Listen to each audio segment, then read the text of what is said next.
കർത്താവ് നിങ്ങളോടുകൂടെ അങ്ങേ ആത്മാവോടും കൂടെ. വിശുദ്ധ മത്തായി അറിയിച്ച പരിശുദ്ധ സുവിശേഷത്തിൽ നിന്ന് കർത്താവേ, അങ്ങേക്ക് മഹത്വം.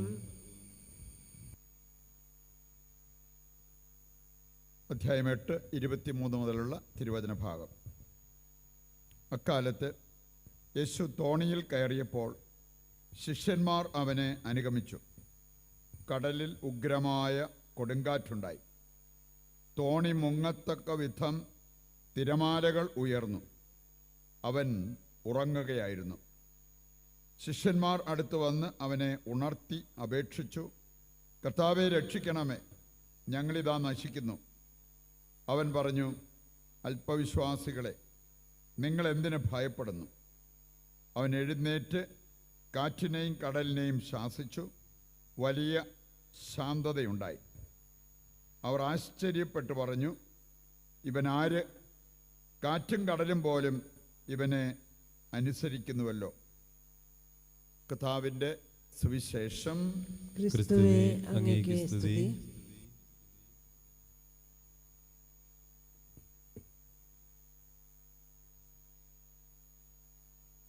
ഈശോയിൽ പ്രിയപ്പെട്ടവരെ,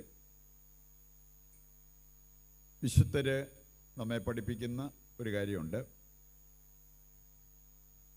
ഒരു വൈദികനും ഒരൽമായനും ഒരേ പാപം ചെയ്താലും ശിക്ഷ ഒരുപോലെ ആയിരിക്കില്ല. ഒരു വൈദികന് അവന് കിട്ടുന്ന ശിക്ഷ അല്പം കൂടി കട്ടിയേറിയതായിരിക്കും.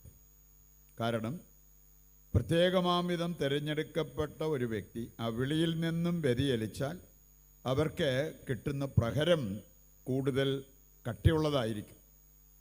ഈ രീതിയിലുള്ള ഒരു ചിന്ത നമുക്ക് ലഭിക്കുന്നുണ്ട്. ലൂക്ക 12:47-48 വചനങ്ങൾ. അവിടെ പറഞ്ഞിരിക്കുന്നത്, അറിയാതെയാണ് ഒരുവൻ ശിക്ഷാർഹമായ തെറ്റ് ചെയ്യുന്നതെങ്കിൽ ലഘുവായേ ശിക്ഷിക്കപ്പെടും.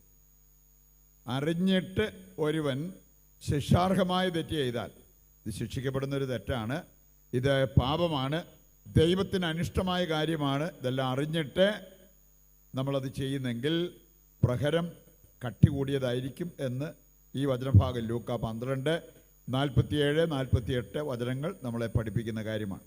അത് അവസാനിക്കുന്ന ഇങ്ങനെ പറഞ്ഞാണ്, അധികം ലഭിച്ചവനിൽ നിന്നും അധികം ആവശ്യപ്പെടും, അധികം ഏൽപ്പിക്കപ്പെട്ടവനോട് അധികം ചോദിക്കും. നമ്മളൊക്കെയാണ് അധികം ലഭിച്ചവരെ, അധികം ഏൽപ്പിക്കപ്പെട്ടവരെ.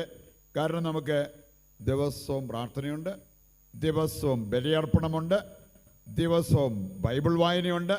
ഇതെല്ലാം ഉണ്ടായിട്ട് നമ്മൾ പാപം ഒഴിവാക്കാതിരുന്നാൽ ശിക്ഷ കൂടുതൽ കട്ടിയുള്ളതായിരിക്കും എന്ന് നമ്മൾ മനസ്സിലാക്കണം.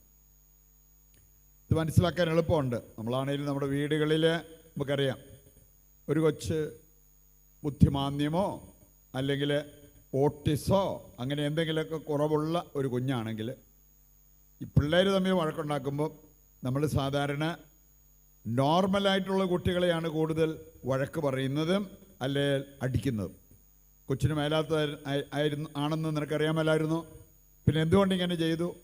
അവരാണ് തുടക്കമിട്ടതെങ്കിൽ പോലും നോർമലായിട്ടുള്ള കുട്ടികളെയാണ് നമ്മൾ കൂടുതൽ വഴക്ക് പറയാറുള്ളത്. കാരണം അവർ അത് മനസ്സിലാക്കി നിൽക്കേണ്ടതായിരുന്നു.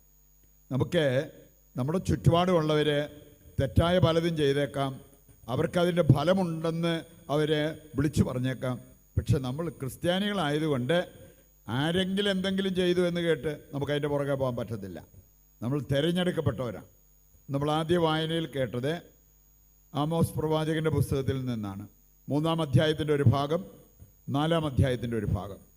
ഇനി അവിടെ 3-ന്റെ 2-ാമത്തെ വചനം വായിച്ചാൽ കർത്താവ് പറഞ്ഞൊരു കാര്യമുണ്ട്. ഇസ്രായേൽ ജനത്തോട് ഒരുപാട് ജനതകളുണ്ടായിരുന്നു, ഒരുപാട് രാജ്യക്കാരുണ്ടായിരുന്നു, പക്ഷെ അതിൽ നിന്നും ഞാൻ എൻ്റെ സ്വന്തമായിട്ട് തിരഞ്ഞെടുത്തത് നിങ്ങളെയാണ്. അപ്പം അതുകൊണ്ട് തന്നെ നിങ്ങളുടെ എല്ലാ പാപത്തിനും ഞാൻ നിങ്ങളെ ശിക്ഷിക്കും.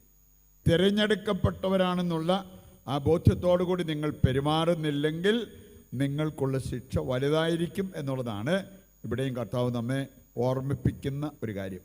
പറയുണ്ട്, നമ്മുടെ വിളി തിരഞ്ഞെടുക്കപ്പെട്ടവരുടെ ഗണത്തിൽപ്പെടാനുള്ള വിളിയാണ്. 1 പത്രോസ് 2-ാം അധ്യായം 9-ാമത്തെ വചനത്തിൽ ദൈവമക്കളെക്കുറിച്ച്, ക്രിസ്ത്യാനികളെക്കുറിച്ച് ദൈവം പറഞ്ഞിരിക്കുന്ന 4 വിശിഷ്ട കാര്യങ്ങൾ കാണാൻ പറ്റും. നിങ്ങൾ തിരഞ്ഞെടുക്കപ്പെട്ട വംശം, 2 രാജകീയ പുരോഹിത ഗണം, 3 വിശുദ്ധ ജനം, 4 ദൈവത്തിൻ്റെ സ്വന്തം. പ്രിയപ്പെട്ടവർ, ശരിക്കും നമ്മളിത് മനസ്സിലാക്കിയാൽ ആരുടെയും പുറകെ നടന്ന് അല്പസ്നേഹത്തിന് വേണ്ടി, അംഗീകാരത്തിന് വേണ്ടി ഇരക്കണ്ട ഒരു കാര്യം വരത്തില്ല.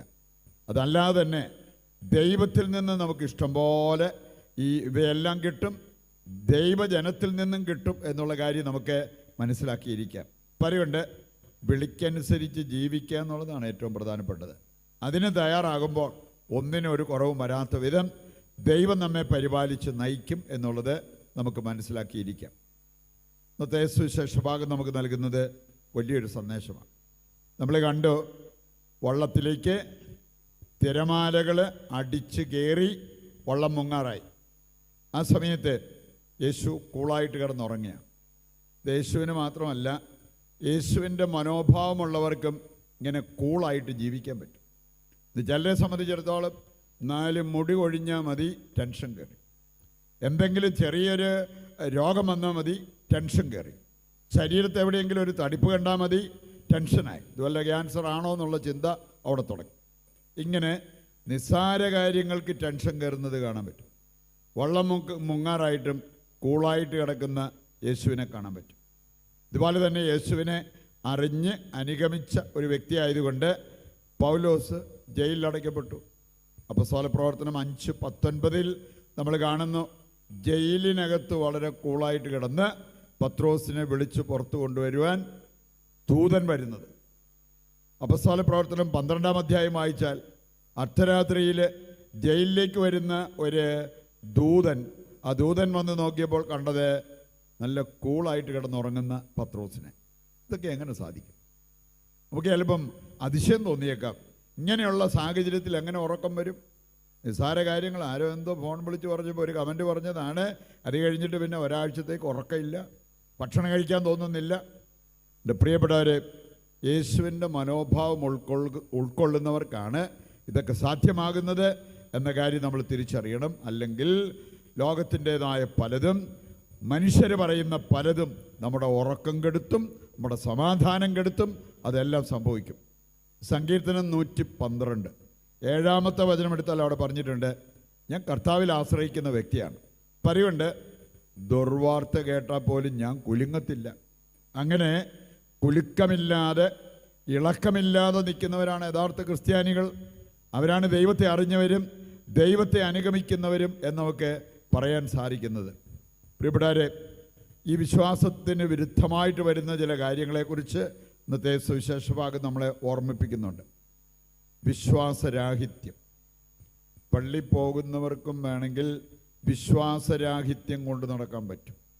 പള്ളി പോയെന്ന് വിചാരിച്ചോ, പ്രാർത്ഥന സ്ഥിരമായിട്ടുണ്ടെന്ന് വിചാരിച്ചോ വിശ്വാസികളൊന്നും ആകണമെന്നില്ല. ശരിക്കുള്ള വിശ്വാസ ജീവിതം എന്ന് പറഞ്ഞാൽ 100% ദൈവത്തിൽ ആശ്രയിച്ച് ജീവിക്കുക. നമുക്ക് ചിലപ്പോൾ ആകെപ്പാടെ ആ പള്ളി പോകുന്ന സമയത്ത് മാത്രമേ ഉള്ളൂ ദൈവാശ്രയത്വമെങ്കിൽ വിശ്വാസ ജീവിതമൊന്നുമല്ല, വിശ്വാസരാഹിത്യമാണ്. ഇനി മറ്റൊരു വിശ്വാസത്തിനെതിരായിട്ട് നമുക്ക് കാണാൻ പറ്റുന്ന ഒരു കാര്യമാണ് അല്പവിശ്വാസം. ഇന്ന് ധാരാളം പേര് ഈ ഗണത്തിലാണ്.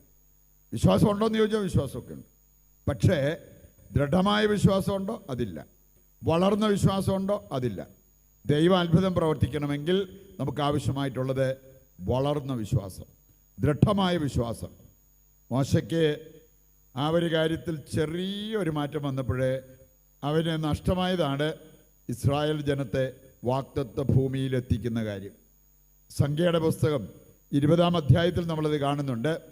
അതിൻ്റെ 7 മുതൽ 12-ാമത്തെ വചനത്തിലേക്ക് വരുമ്പോഴാണ് പറഞ്ഞിരിക്കുന്നത്, ഇസ്രായേലിൽ എൻ്റെ മഹത്വം വെളിപ്പെടുത്തത്തക്ക വിധം നീ എന്നിൽ ദൃഢമായി വിശ്വസിച്ചില്ല, അതുകൊണ്ട് നീ ആയിരിക്കില്ല ഈ ജനത്തെ വാഗ്ദത്ത ഭൂമിയിലെത്തിക്കുക. വിശ്വാസം ഉണ്ടായാൽ പോരാ, ദൃഢമായ വിശ്വാസം. അതില്ലാതിരുന്നതിൻ്റെ പേരിലാണ് ഇങ്ങനെ ഒരു വൻ നഷ്ടം മോശയ്ക്ക് വന്നത്. ദൈവമക്കളായി നമുക്ക് ഇതുപോലൊരു നഷ്ടം വരരുത്. നമുക്ക് നഷ്ടപ്പെടാവുന്ന ഏറ്റവും വലിയ കാര്യം സ്വർഗമാണ്. ആ സ്വർഗത്തിലെത്താനും നമുക്ക് ആവശ്യമായിട്ടുള്ളത് ദൃഢമായ വിശ്വാസമാണ് ഏത് സാഹചര്യത്തിലും ദൈവം എനിക്ക് മതിയായവൻ എന്നുള്ള ആ മനോഭാവത്തിൽ ദൈവത്തിൻ്റെ കരം പിടിച്ച് നടക്കാൻ പറ്റണം. സ്നേഹത്തിൽ നടക്കുന്നവർ, വിശ്വാസത്തിൽ സഞ്ചരിക്കുന്നവർ, അവരൊക്കെയാണ് യഥാർത്ഥ ക്രിസ്ത്യാനികളെന്ന് ദൈവവചനം നമ്മെ പഠിപ്പിക്കുന്ന കാര്യങ്ങളാണ്. ഇത് മനസ്സിലാക്കി ഹൃദയത്തിലേക്ക് ഏറ്റെടുത്ത് അതനുസരിച്ച് ജീവിക്കുവാൻ വേണ്ട കൃപയ്ക്കും അനുഗ്രഹത്തിനുമായി ദൈവത്തോട് നമുക്ക് ഈ ബലിയിൽ പ്രത്യേകം പ്രാർത്ഥിക്കുകയും ചെയ്യാം.